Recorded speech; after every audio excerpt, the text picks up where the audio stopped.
overnight. Not turning completely dry though, a few showery bursts of rain here and there and some more persistent rain pushing in from western parts of Scotland.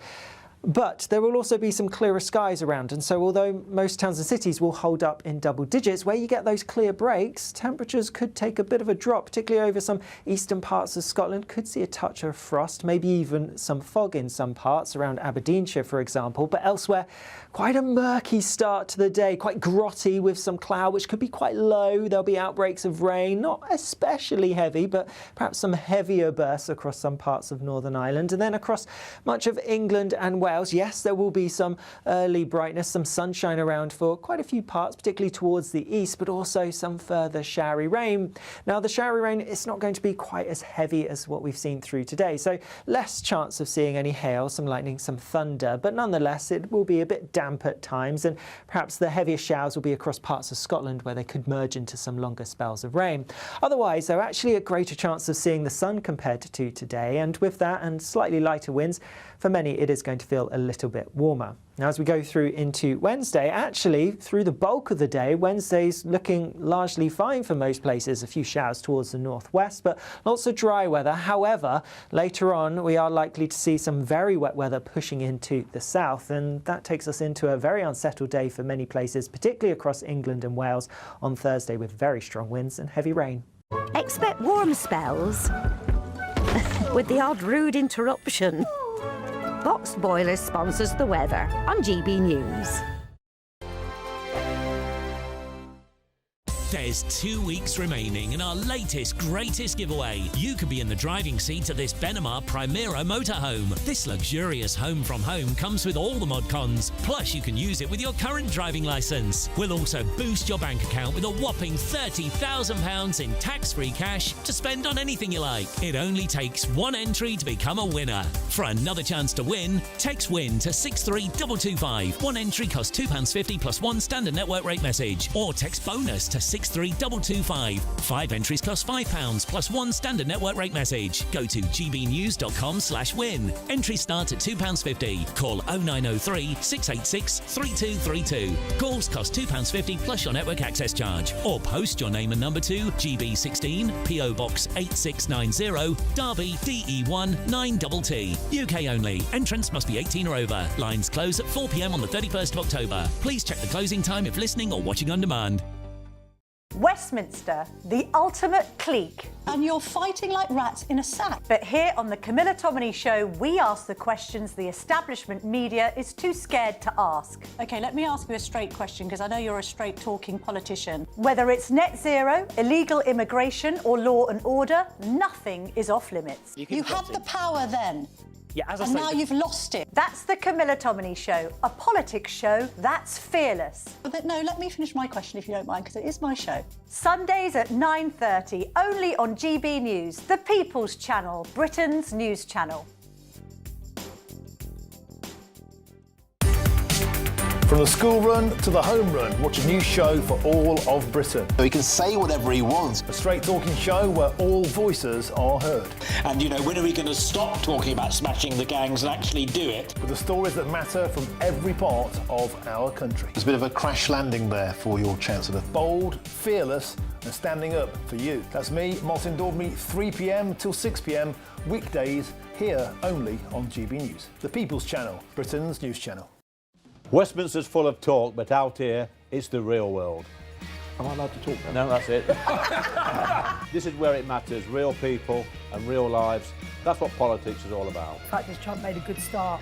No. Straight answers, no spin, and just a couple of pints. How many fingers have I got up? About 10. So join me for Lee Anderson's Real World every Friday at 7 p.m, only on GB News. The People's Channel, Britain's news channel.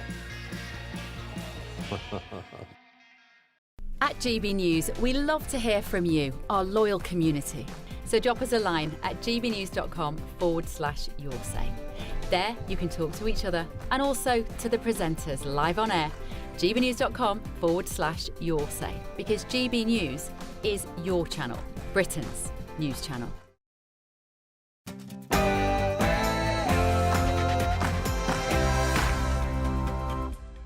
Hello, good evening. It's me, Jacob Rees-Mogg, on State of the Nation tonight. I've questioned myself as to why did I go, what was I doing, and was it the right thing to do? Prince Andrew has relinquished his royal titles over his links to Jeffrey Epstein, but the removal of a peerage is a complex procedure. Unlike Queen Caroline in 1820, who effectively faced a full public trial and the Bill of Pains and Penalties, Andrew's princely status would also require an Act of Parliament. Later tonight as well, benefit claimants are getting through to the government faster than taxpayers. Universal credit calls are answered in 3 minutes, 1/6 of the time it takes HMRC's helplines. With fewer frontline staff and falling satisfaction rates, taxpayers are left on hold while claimants jump the queue. Plus, pick up a penguin, a lovely big penguin. When you pick up a penguin, there's so much more to enjoy. well, Pound has picked up some penguins for us because two of Britain's favourite biscuits, Penguin and Club, have lost their chocolate status. Playdis, the murderers of Bath Olivers and maker of McVitie's, has swapped real cocoa for chocolate flavour. Apparently, doing this will mean that they taste the same, but has the Turkish delight become a Turkish disappointment? And I started the book by saying I love my country, but having researched all of these traditions and learned about the people behind them, and particularly the local customs, I love it even more. why do Britain's traditions matter? In Pomp and Circumstance, Dame Penny Mordaunt explores how coronations to village fairs aren't relics of the past, but that our ancient traditions still guide us today, especially me. State of the Nation starts now.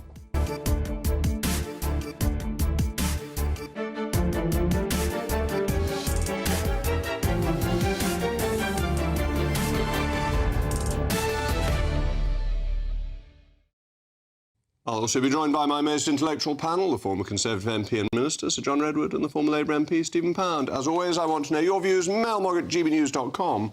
But now it's your favourite time of the day, the News Bulletin with Katie Bowen.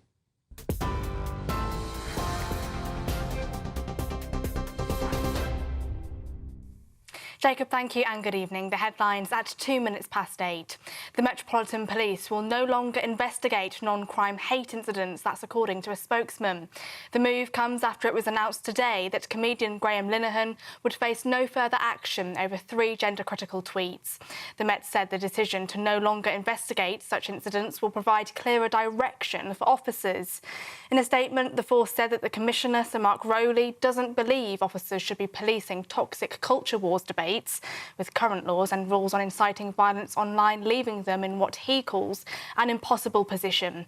Non-crime hate incidents are incidents that do not count as crimes, but are perceived to be motivated by hatred towards certain characteristics, such as race or gender. Elsewhere today, a palace source has told GB News that allegations against Prince Andrew should be examined in an appropriate way. The Metropolitan Police is actively looking into allegations that he asked his taxpayer-funded bodyguard to dig the dirt on his sex accuser Virginia Giuffre. It follows revelations in her memoir alleging Andrew's team even tried to hire internet trolls to hassle her.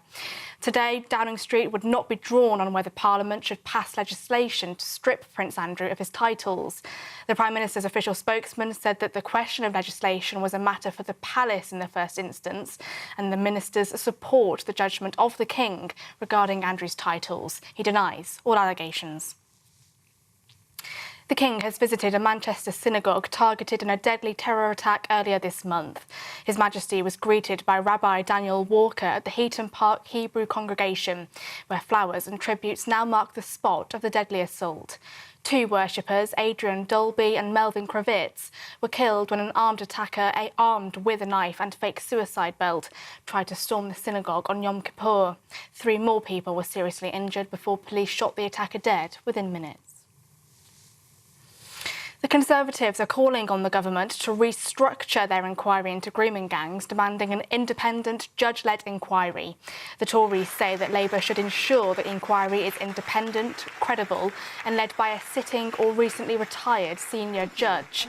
In response, a Number 10 spokesman said that the government is working hard to get the right chair in place, adding they won't provide a running commentary on the appointment.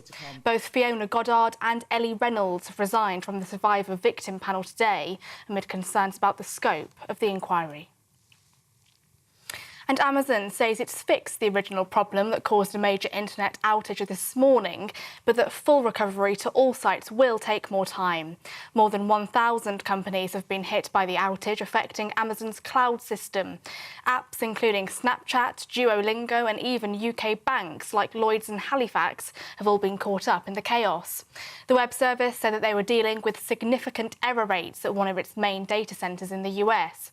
The outage has triggered a wave of complaints online, with users warning the internet's gone dark. Those are the latest GB News headlines for now. We'll keep across the Chagos debate that's currently going on in the House of Commons. More updates here on GB News throughout the evening, but now it's back to Jacob. Take the GB News family with you on any device. As long as you have an internet connection, tune into GB News anywhere on the planet or beyond.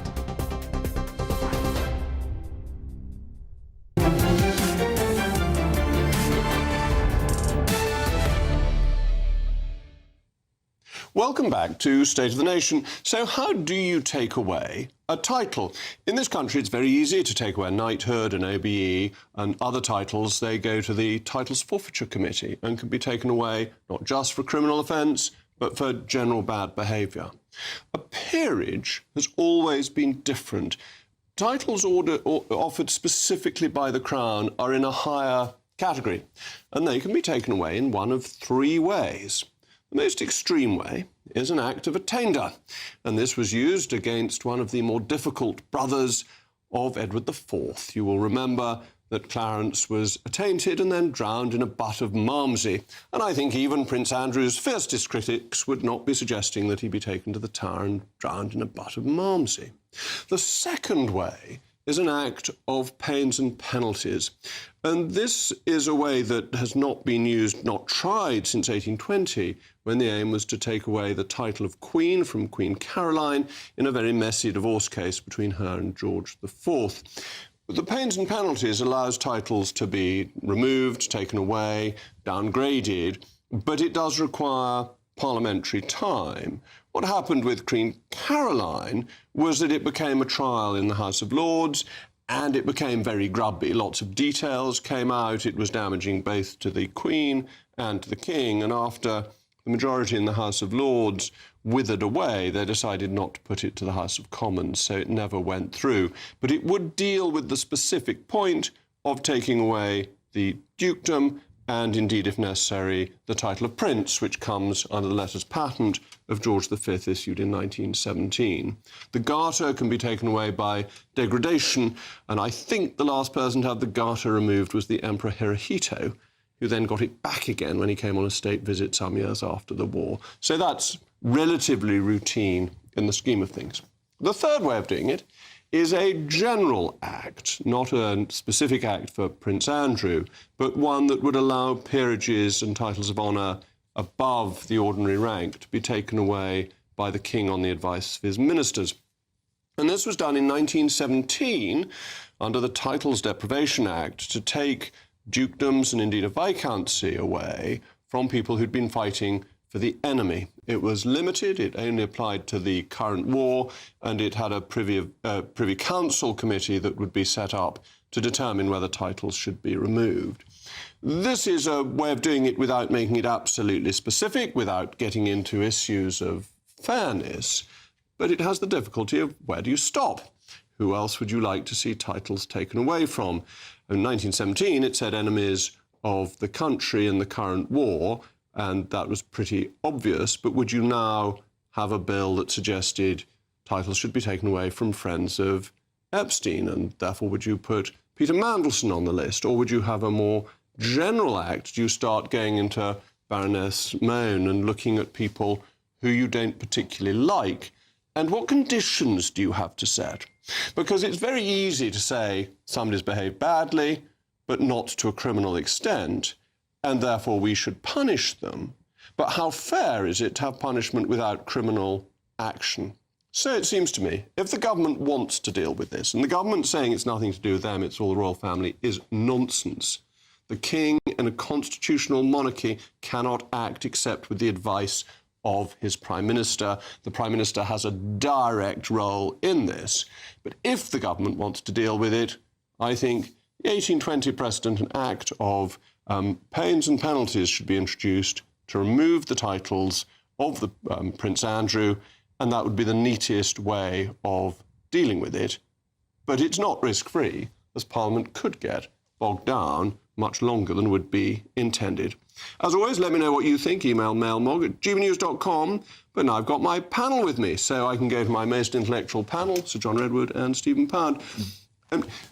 John, the question really is, are we satisfied with Prince Andrew saying, I don't want these titles, whilst remaining a prince, which is an interesting distinction in it all? Or should parliamentary time be taken up in passing a bill that, as was found in 1820, went from being something quite simple to something that the nation became obsessed by, filled the newspapers, and didn't do anybody any good? Well, I like your middle course, and that sounds like good advice to me. I think the country does feel that more needs to be done than has currently been offered, and that therefore there does need to be a proper consultation between Prime Minister and the King. And given the huge size of the Labour majority, and given that I don't think there are going to be many people speaking up for the man in question, I would have thought the majority could be used to have a very strict timetable and to avoid getting too bogged down. It's not quite the same as a king and queen in dispute over a marriage. This is an individual whose conduct is clearly associated with someone who was a criminal. But wouldn't we in the opposition start saying, well, what about Peter Mandelson? Because he was clearly a friend of Epstein as well. He's resigned as ambassador, but he's still being paid. He's still in the House of Lords. He was in touch with Epstein just as much as Prince Andrew was after all this information came out.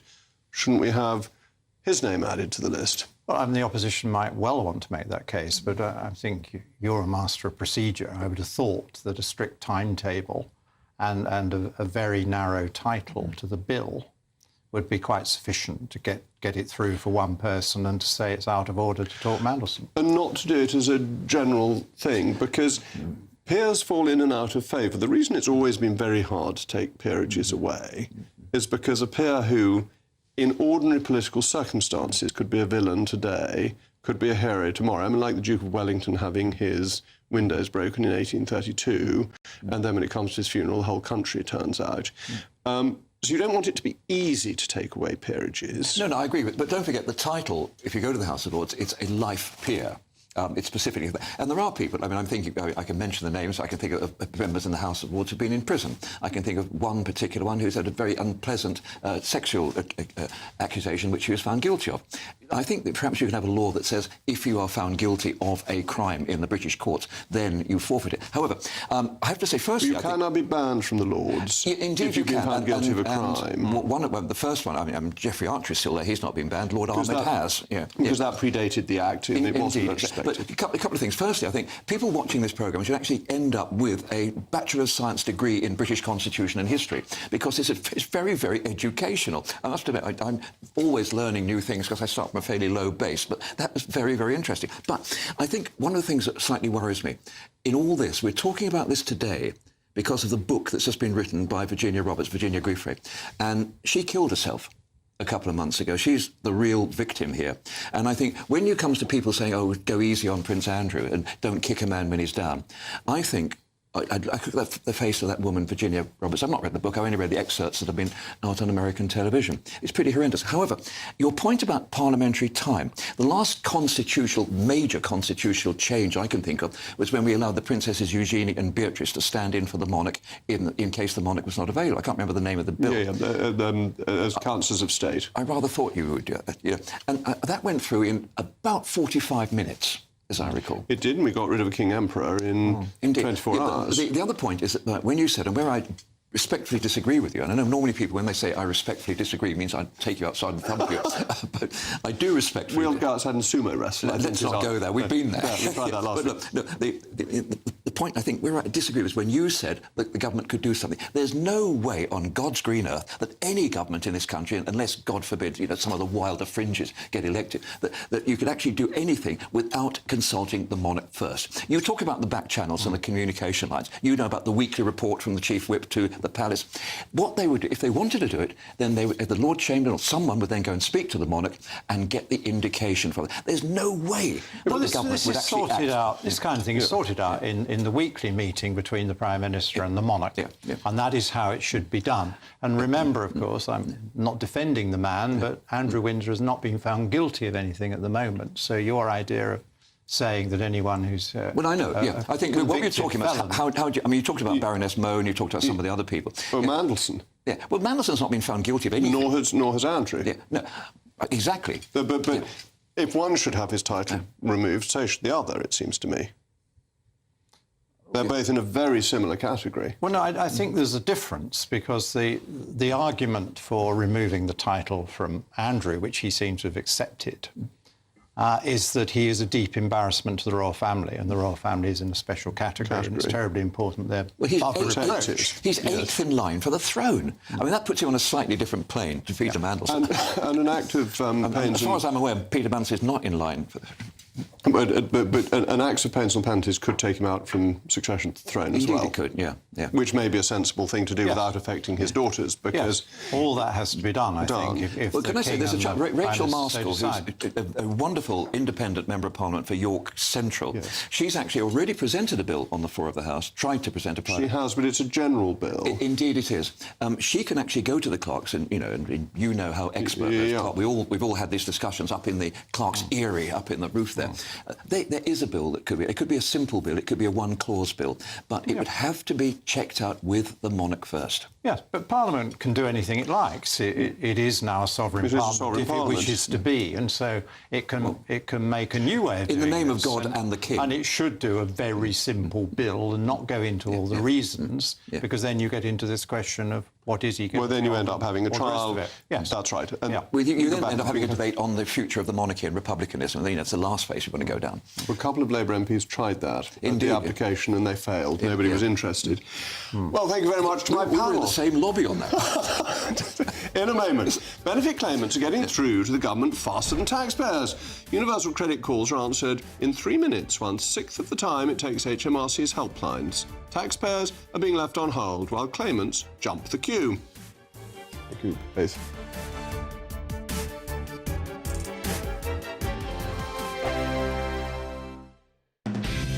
Decisions made in Washington aren't just shaping America, they're shaping Britain too. From migration to global security, from crime to health. Whatever happens in the White House today will be felt in your town or city tomorrow.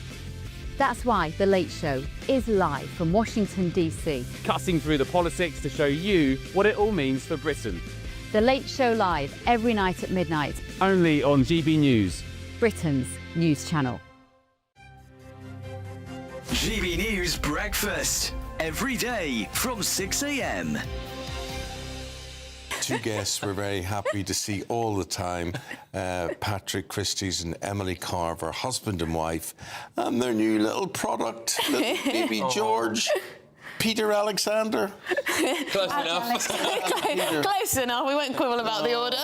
Yeah, this is baby George. Congratulations, the two of you. Congratulations. Thank you. Thank you. And what sort of birth was it, Emily? The traditional way. Was it easy? I was induced a little bit early because they were worried that maybe he was measuring a little small, so they wanted to get him out, which did mean that it was very, very painful indeed. But I did finally get an epidural towards the end. How much did you weigh? Sorry, I was going to say. 6.5 pounds. Yeah, so a little one. Honestly, I was in awe of Emily. She basically did all of it on 2 paracetamol until right at the end. Yeah. It's incredible. Yeah, but that wasn't because I wanted to. That's because the epidural took a while to arrive. Yeah, it was incredible. I mean, to watch and just to be there, really. We felt very sorry for you, obviously, but, you know, it was... But the staff were amazing. I had 3 midwives all sort of cheering me on. Push, push, push. And you? And, of course, him. I was just, and my mother. I was supervising. You were supervising. I was supervising. So, how have you two taken to being parents? I mean, there you were leading this life, you know, and then little George comes along. Have you taken to it easily, or have you surprised yourselves, or...? I think we've been quite natural with it. Yeah, I think so. I mean, it's still... I mean, as natural as you can be. I mean, not to toot our own horns, but I think it's going pretty well. GB News, the People's Channel. Bold. They are under no illusion. Ray. Are you a human trafficker? Boundless. I've had enough of the nonsense, and I'm not afraid to say it. Don't get this on the BBC. Every weeknight, I tear through the headlines. The smell of gasoline. Should we be worried about it? From Westminster madness to cultural war chaos. What I'm going to do now is they are throwing things out the car as we speak. Get ready, Britain. Here we go. Patrick Christie's tonight, weeknights from 9 p.m. only on GB News, Britain's news channel.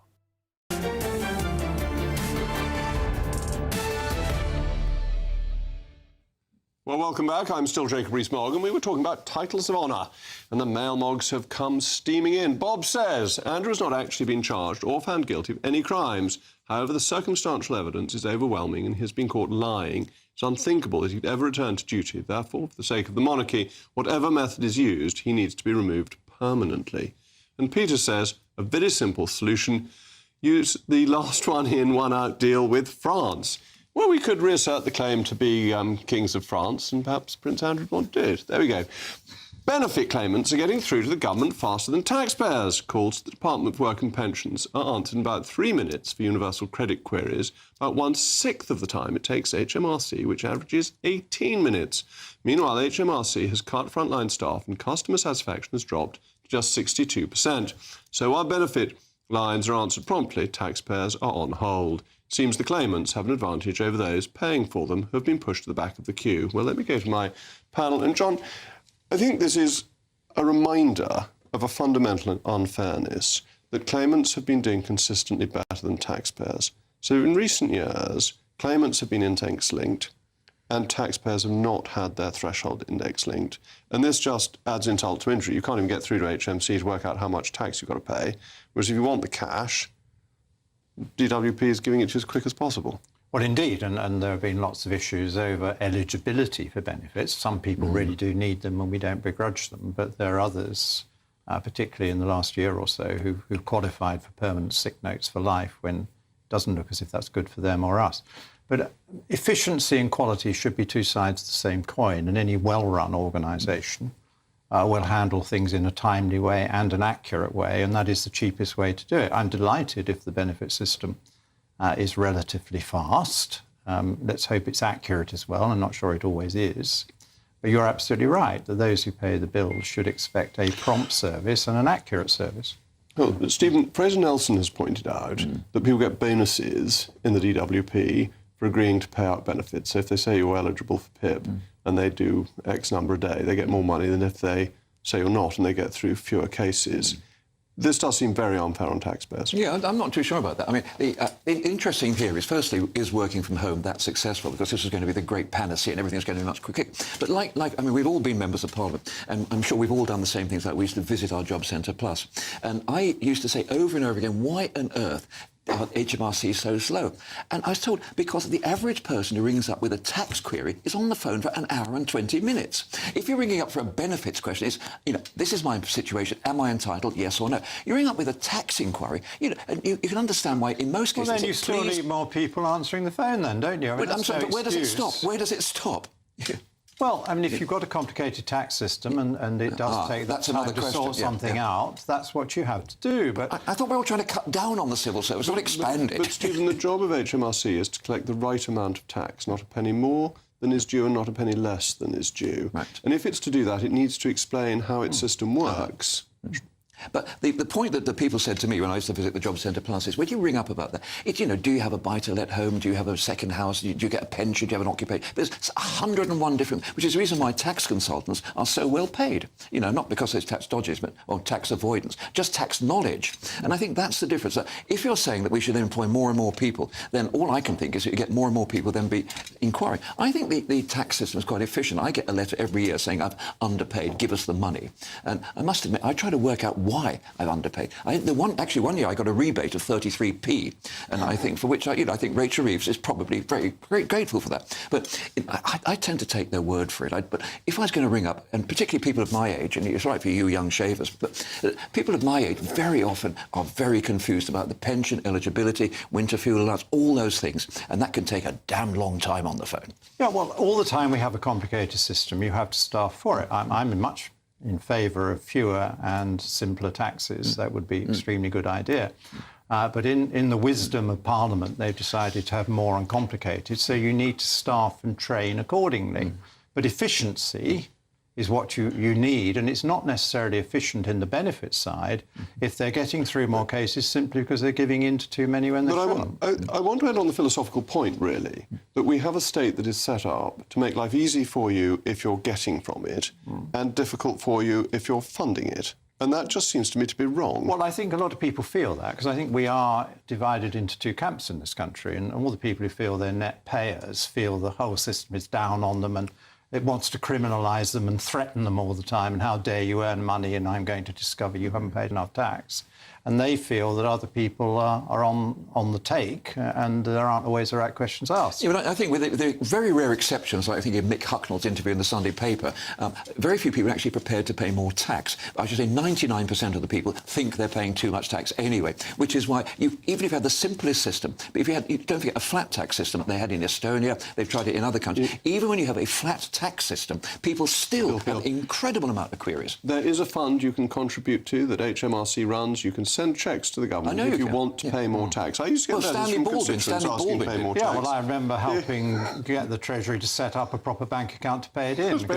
Well, that's anyway, Conservative Prime Minister. We're very lucky because HMRC didn't take 18 minutes to get back to us. It got back to us swiftly, and an HMRC spokesman said, improving customer service is one of our key priorities, and we've made substantial investment in doing so.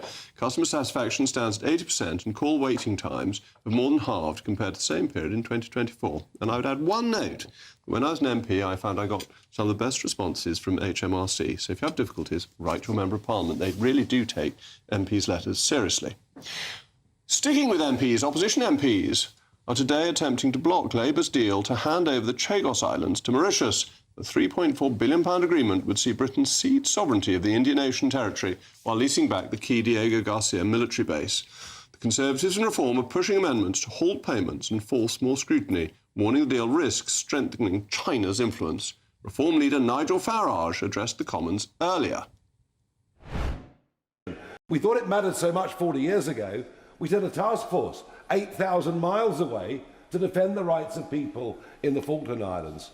So I feel great sympathy for the Chagossians. They got a rotten deal 50 years ago. They're perhaps getting an even worse deal in many ways now. So they should be consulted. The fact they're not being, I think, is shameful for a government that goes on endlessly about human rights and the international rule of law.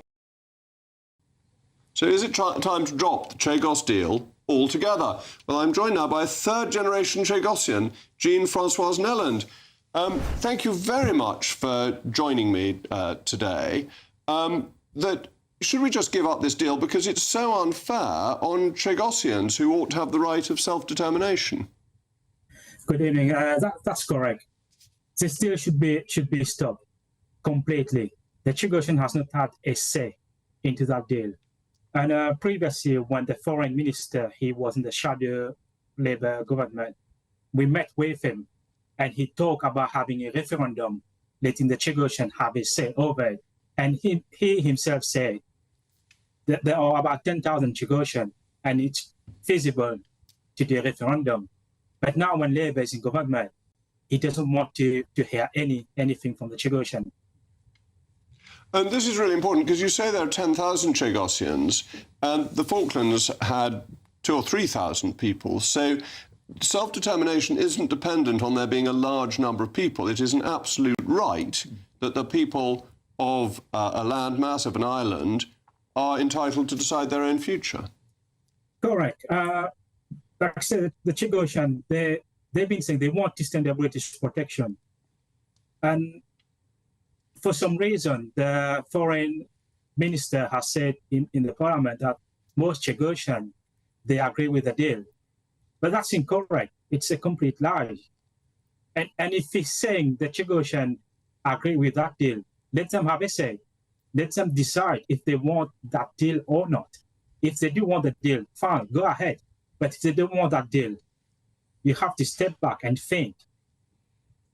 Absolutely, and it's important to remember that Chagos is quite a long way away from Mauritius, that it was put in with Mauritius for colonial administrative efficiency, not because there's any close geographical connection. The Chagos was given to Great Britain after the Napoleon War. That was including the Seychelles and Réunion Island. France kept Réunion Island, but gave United Kingdom, Mauritius, the Chagos and the Seychelles. The Seychelles went and got the independence. Mauritius was asking for the independence, but what United Kingdom did, brought the Chagos over to administrate in Mauritius, and somehow Mauritius is now saying that the Chagos is for them, but that's not correct. It is like a British overseas territory since 1814 from the Paris Treaty. And there's a poll that very much backs up what you were saying about Chagossians, because it was conducted by the Friends of British Overseas Territories, and it returned a 99.2% verdict wanting the Chagos Islands to remain British. I mean, it's such a strong poll that it sounds North Korean, but Chagossians want to be British in the same way Gibraltarians do and Falkland Islanders do. 99% of that 10,000 Chagosian, they all want, 99% want the Chagos to stand their British protection. And we can't do that much. And what do you think, what can be done to help Chagossians? I mean, the government's got a big majority, it can push this through, the UN wants it to happen. What would you be asking people to do to help Chagossians? Well, we have the court case going on the 28th of October, the appeal.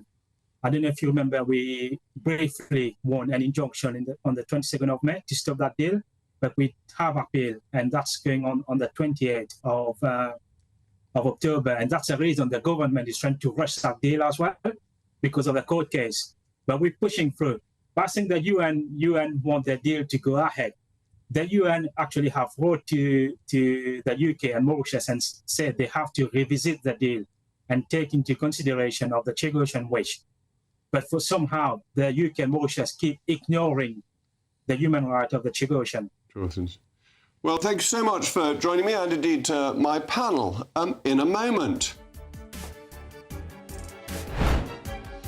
To pick up a penguin, a lovely big penguin. When you pick up a penguin, there's so much more to enjoy.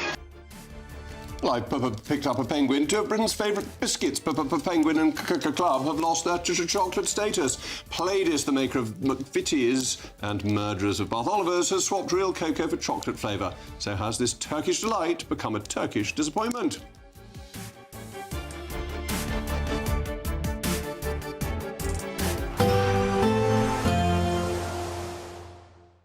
Dinner under the stars tonight? That reminds me of our travel insurance. You mean All Clear Skies? All Clear Travel Insurance sponsors GB News travel destinations forecast.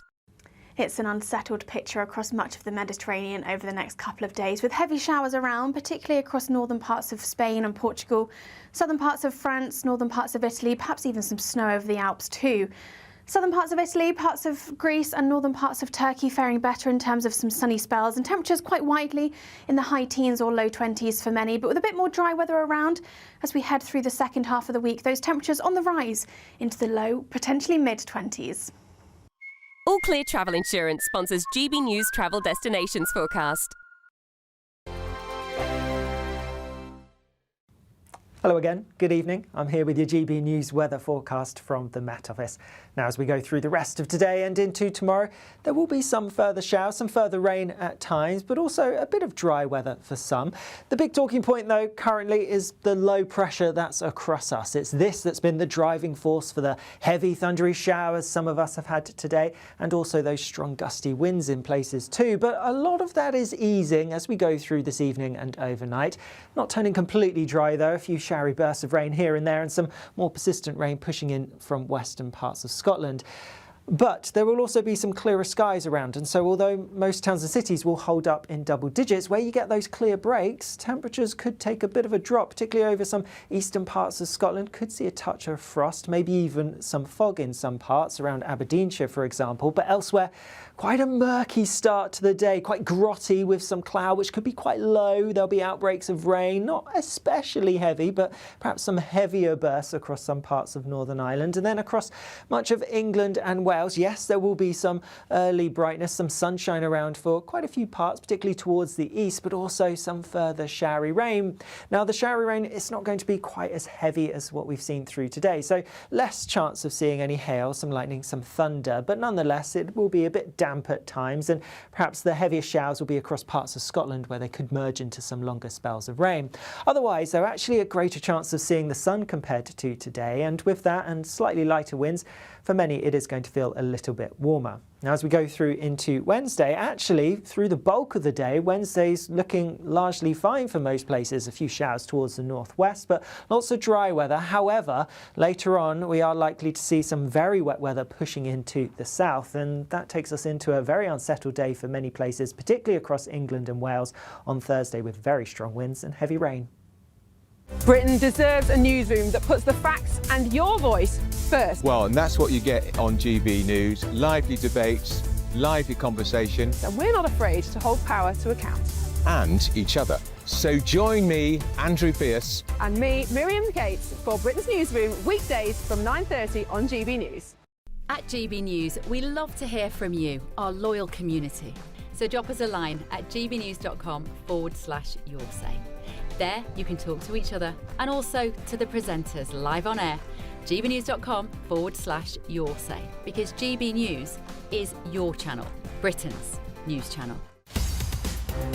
In the GB Newsroom, we bring you the news as it happens. With our team of dedicated journalists across the UK, we're ready to keep you up to date with what's happening every half an hour, every single day.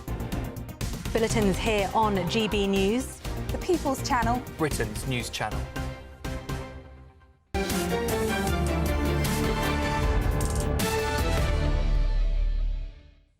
Well, if you like a bit of chocolate on your biscuit, you can no longer join the club or pick up a penguin. They have lost their chocolate credentials after Pladis, the owner of McVitie's, reduced the cocoa content so much that both are now chocolate flavour.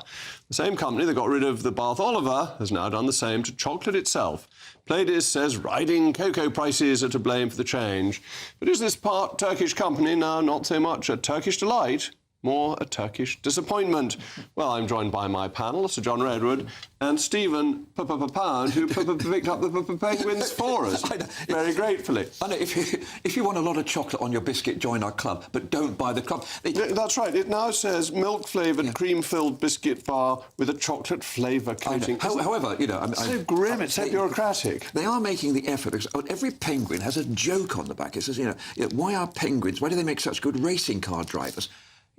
Must be on pole position. Oh, stop it! Okay, what's it? Well, I've got another one. Who is a penguin's favourite family member? Antarctica. Antarctica. Yes. What's the other? What pasta do they like to eat? Penguine. Oh no, well. See, that's what you get from All Souls education. But John, that's what you get from reading the back. The cost of cocoa has gone up. That's obviously a fair point. But do you think companies do themselves any good when they downgrade their products, thinking people won't notice? Well, we'll have to find out, won't we? The proof will be in the sales. But I personally would rather have chocolate content, because I'm a chocoholic. Yes, no, so am I. No, but it's interesting, isn't it, that the price of cocoa has gone up, and so you think that'd be good news for Ghana, and you think they're actually producing more. But I think you've probably heard this 100 times from people like me before. Wagon wheels used to be wheels. You know, now they're the size of an old penny. Toblerone used to be like the Alps of chocolate with lovely bits of honeycomb in the middle. Now they're minuscule little triangles. Well, this is value engineering. To keep to a price, you have to keep reducing the size. Well, in my part of the world, we have another name for it. But Hershey's perfected this in the 60s and 70s, and they kept the price, I think, a dime, and they changed the size, and cocoa price went up, it reduced, they came back down, it got bigger again. I fear we only get the getting smaller side of it. Because the cocoa price, I mean, I'm not giving people investment advice, but the cocoa price will come back down because it's not impossible to grow more cocoa. But I bet they don't go back to the more expensive formulation to improve the customer The experience. market may be a bit more competitive than that. There are a lot of companies making count lines and comparable products, aren't there? So But then dime I think bars, I'm a bit more They optimistic. then change their name. They suddenly call them Dame bars. You know, whether that means they've been ennobled and entitled, I don't know. But they actually change the name. But look, it seems to be everywhere you go, the price goes up, the size goes down. What we also need to find out is what the VAT status is. I'd ring HMRC if I'd ever get through, because a chocolate biscuit Is a Jaffa cake a cake or a biscuit? But a chocolate biscuit is vatable. Yeah. Whereas, is a chocolate-flavoured biscuit in the same category? Do they get a VAT reduction Can I as well? suggest you ring up HMRC? The programme will be over in 18 minutes, so I won't get through that. Do you think we should have a tasting to see what we think of the new penguins or the clubs? We've got a couple of minutes to Stephen, you go first and tell me your expert view. What sort of bouquet does it have, and is there a subtle taste of cocoa in it? I think this is from the south side of the valley. I'm amused by its presumption, but at least, John, we've it actually tastes fairly chocolatey. Yeah, it's mainly biscuit. It's mainly biscuit, but better than a chicken McNugget, which you tried one, or you refused to Yeah, try. it'd be better than that, but I like dark chocolate anyway, and this To be fair, it doesn't taste bad, but this could be a pre-shrink penguin. Who knows? The clubs are definitely shrunken. Oh, minuscule. Shrunken clubs and our chocolate flavour. It's not even a gentleman's club anymore. I think John is right. It is more biscuit than chocolate. There's not...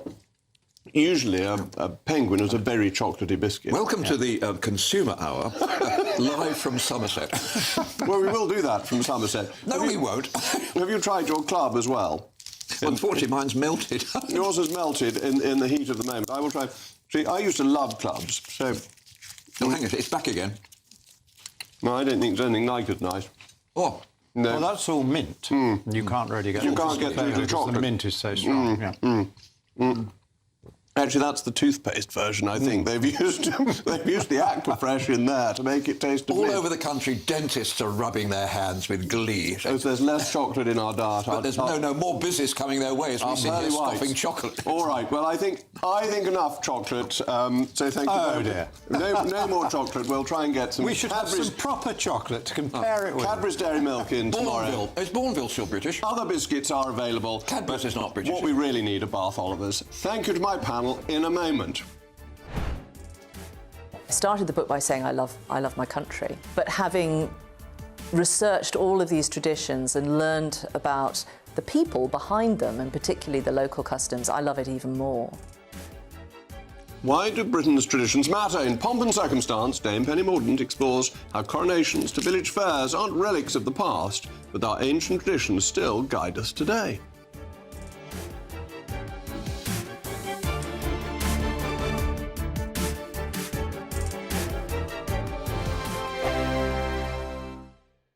At GB News, we love to hear from you, our loyal community. So drop us a line at gbnews.com/yoursay. There you can talk to each other and also to the presenters live on air. gbnews.com/yoursay, because GB News is your channel, Britain's news channel. Hi, I'm Michelle Dewberry, and my show is your opportunity to cut through all the noise and dive in headfirst to some robust debates. Ideas clash. Situation, No, isn't it? no, Because the failure is... you're the failure is... deliberately avoiding my point. Nothing's held back, And if you think this is the end of it, wait for more. and we do not shy away from the difficult stuff. Sometimes I want to shake people and say, if only you understood. So join me on Dubes & Co. weeknights at 6 p.m, only on GB News, Britain's news channel. From the school run to the home run, watch a new show for all of Britain. He can say whatever he wants. A straight-talking show where all voices are heard. And, you know, when are we going to stop talking about smashing the gangs and actually do it? With the stories that matter from every part of our country. There's a bit of a crash landing there for your Chancellor. Bold, fearless and standing up for you. That's me, Martin Daubney, 3 p.m. till 6 p.m, weekdays, here only on GB News. The People's Channel, Britain's news channel. Westminster's full of talk, but out here, it's the real world. Am I allowed to talk No, now? that's it. This is where it matters, real people and real lives. That's what politics is all about. In fact, has Trump made a good start?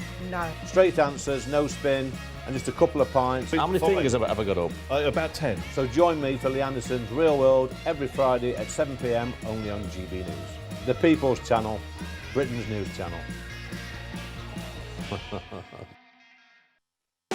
You want to know what's really going on in the corridors of power? Labour don't know what to do with you half the time, and that makes you quite lethal in the chamber. Get behind the headlines with Chopper's Political Podcast. Join me, Christopher Hope, as I sit down with the great and the good of British politics. We'll see where this ruling takes us. These are the stories shaping our nation. Chopper's Political Podcast, available now on all platforms. Listen in and stay ahead. Join me, Nana Akweer, for an informative, interactive news programme with a difference. It's fun. No, he didn't say that, Dave. I'm so surprised. I think there's an element of truth to that. Join me from 3 p.m. every weekend, only on GB News, Britain's news channel. In the GB Newsroom, we bring you the news as it happens. With our team of dedicated journalists across the UK. We're ready to keep you up to date with what's happening every half an hour, every single day. Bulletins here on GB News. The People's Channel. Britain's news channel.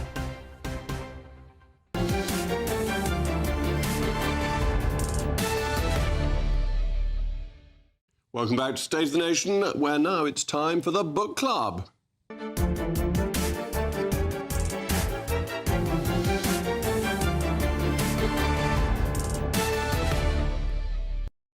Why do Britain's traditions matter? In Pomp and Circumstance, former Secretary of State Dame Penny Mordaunt and co-author Chris Lewis explore Britain's traditions from coronations to village fetes. Drawing on her experiences, including the coronation of the King, Dame Penny reveals how our traditions and values are not a hindrance to progress, but guide us today. Thank you very much for coming to talk to me about your book, Pomp and Circumstance. You were the centre of Pomp and Circumstance at the coronation as Lord President of the Council, holding the sword. Was this what made you interested in the subject, or was it something that's always been part of your political knapsack? Well, it was actually that whole experience of being the late Queen's last and the King's first Lord President. An incredible time, a time of immense change and turmoil for the country, the start of the Truss administration. And actually the Accession Council, I was very nervous about doing that. It was a moment of potential peril. You didn't seem nervous at all. You seemed utterly calm and in control. No, I was terrified, I don't mind admitting. But the thing I was really worried about was it going badly wrong. Not the ceremony itself, but that the country wouldn't accept the new king. And of course, how daft of me, of course they did, and everything that followed was a tremendous tribute to Her late Majesty and of great comfort to him. But I saw in that incredible ancient ceremony how it and our traditions held the country together. It wasn't just the proclamation at St James's Palace, it was the wave of them that then spread around the country. It involved all of us, it reminded us who we were, and it galvanised support for the new king. And I thought, this is just incredible. And then I started to think about, actually, all of these things have been arrived at, and our amazing uncodified constitution, which is written down, but in about 400 different places, it's all held together by these rituals and these ceremonies and customs. And even our law is devised that way. And actually, the conclusion I came to is that these things are really important.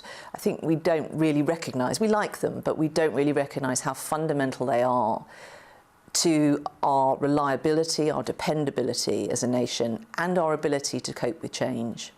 And one of the things you said is about failure. It's about how we manage to cope with failure, and that you point out that Nelson was seasick. He had scurvy and dysentery. He got left on the beach between the wars when he was a young officer. All sorts of terrible things happened to him. But we ultimately remember the success, and it's celebrating failure in a funny sort of way with Dunkirk and things like that, but recognising that's part of the route to success. It is, and if you talk to any businessman, a successful business person, and you ask them how many companies they set up before the one that thrived, they'll probably tell you several. It's part of the way of life for so many different sectors. In politics or the civil service, it's not. You can't fail.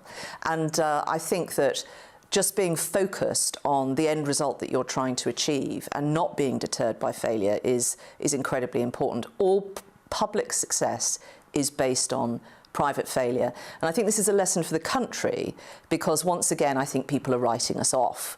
In the beginning of the book, we've got a great big list of all the times in history when the Brits have been written off, and they've been wrong to do so. But this is one of the inspirations of the book, that you're quite clear that we shouldn't write ourselves off. You point out things that I had no idea about, how most of the most popular pop songs are British, and I did know that a lot of the authors were British and so on, that actually, even though we are 65, 70 million people, we are the 5th biggest economy in the world, we still are number one in huge numbers of areas. Absolutely, and largest foreign investor into the US. I mean, you know, the list is immense. I think this is very important to point these things out because people are looking at where they see government failing, the small boats issue being totemic for that, and they think that everything doesn't work, that we're not a capable nation, and they want us to be capable. We quote the US philosopher Richard Rorty that said that national pride is to nations what self-belief is to individuals. It's a necessary condition for improvement. And so I think it is important to remind us all what we are capable of, the incredible things that we have, the incredible talent that we have here, the incredible opportunities, and this reputation for being dependable, reliable, trustworthy. And those things, their stock is going to rise because the world is very chaotic and unreliable. And I think this is an era in which Britain could do really well. I loved your ending, where you summarise what the nation is about. I wonder if you might like to just do that briefly and what it made you feel when you finished the book about what the country stands for. I started the book by saying I love my country. It's one of the reasons why I went into politics. But having researched all of these traditions and learned about the people behind them, and particularly the local customs, I love it even more. We are an immensely dependable nation. Our rule book and how we organise ourselves and make decisions has been stress tested through 1,000 years. If you compare us to what is happening in the United States at the moment, which is this sort of creative chaos, institution bashing, if you try to do that here, it won't work. And we start each chapter with a quote from the wonderful film, 1944 film, This Happy Breed, and the central characters in there, one of which is Frank Gibbons. And he says, what works in most countries won't work in this one. We've got our own way of doing things. It may be a bit slow and dull, but it suits us all right, and it always will. And that, to me, is the key for us being a successful and capable nation. Don't throw everything up in the air. Pursue and create habits that create excellence. And that's how you'll deliver for the people of this country who understand duty and service, don't take themselves too seriously, but want us to be a great nation. And that's what I think we are as people. Thank you very much. I would strongly recommend this book to all my viewers. Thank you. Thank you. Well, thank you very much to Dame Penny Mordaunt. You can see the full interview on all of our digital platforms, I think particularly YouTube, in a few minutes. Pomp and Circumstance, Why Britain's Tradition Matter, is out now, available from all good booksellers and from Mr. Amazon. All proceeds will go to the Royal Chelsea Hospital and the Household Cavalry Foundation, so going to good causes makes it even better. That's all from me. Next, it's the one and only Patrick Christys. Patrick, what have you got this evening? Any penguins to pick up? No, not quite. We've got, well, it's a very, very kind of heavy-duty show this evening, actually. So the grooming gang inquiry appears to have taken an incredibly sinister turn. Some of the victims and survivors have resigned from that panel because they feel as though they are being censored. They feel as though there is an attempt to widen the remit of this scandal to avoid the focus being on, really, Pakistani Muslims, which is not really what it's supposed to be about, in a sense. So we're going to be talking about all of that. Also, asylum seekers are being baptised in bad baths in migrant hotels. So it's another way for them to game the system there, isn't it, by saying that they are going to be Christian now and we can't deport them to places like Iran. And also, the police have scrapped non-crime hate incidents. We're going to be talking about all of that and much, much more. I'll also have all of tomorrow's newspaper front pages, and I've got a feeling there might be some fresh information about Prince Andrew on that, so stay tuned.